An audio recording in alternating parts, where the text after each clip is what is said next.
सगुनी हार दिया कुटाई गईले, धोतिया रांगाई गईले। गावे गावे नेवाता बटाई गईले, बाबू के जाने वालागी। गावे गावे नेवाता बटाई गईले, बाबू के जाने वालागी।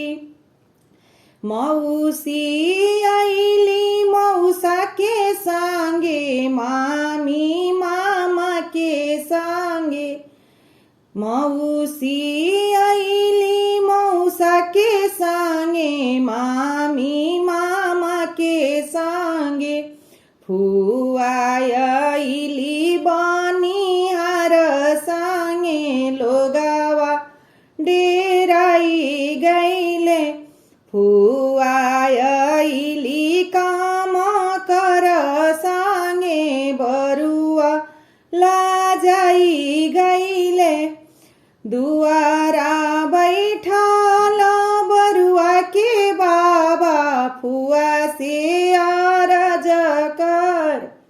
काहे बेटी आइलु कम कर संगे, कहाँ दामाद गईले।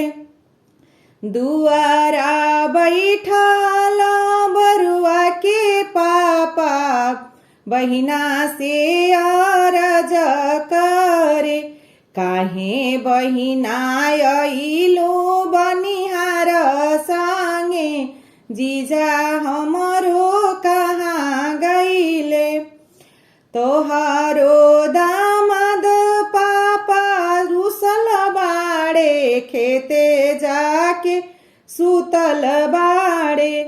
तोहरो जीजा भैया रुसल बाड़े, छत पे जाके सुतल बाड़े। मांगे ले सोने के सिकड़िया, त बाबू के जाने वालागी। मांगे ले सोने के अंगूठिया, त बाबू के जाने वालागी। एही लागी ऐनी कम कर संगे, उनुका के छोड़ी ऐनी। एही लागी ऐनी बनिहार संगे, उनुका के छोड़ी ऐनी। से सुनी खुशा भैली बरुआ के मम्मी, मुसुकी चलावेली।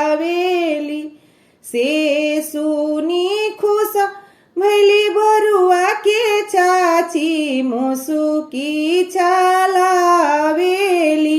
भले नदी आइली कम कर संगे, नेगा हमरो बची गईले। भले नदी आइली बनिहार संगे, नेगा हमरो बची गईले।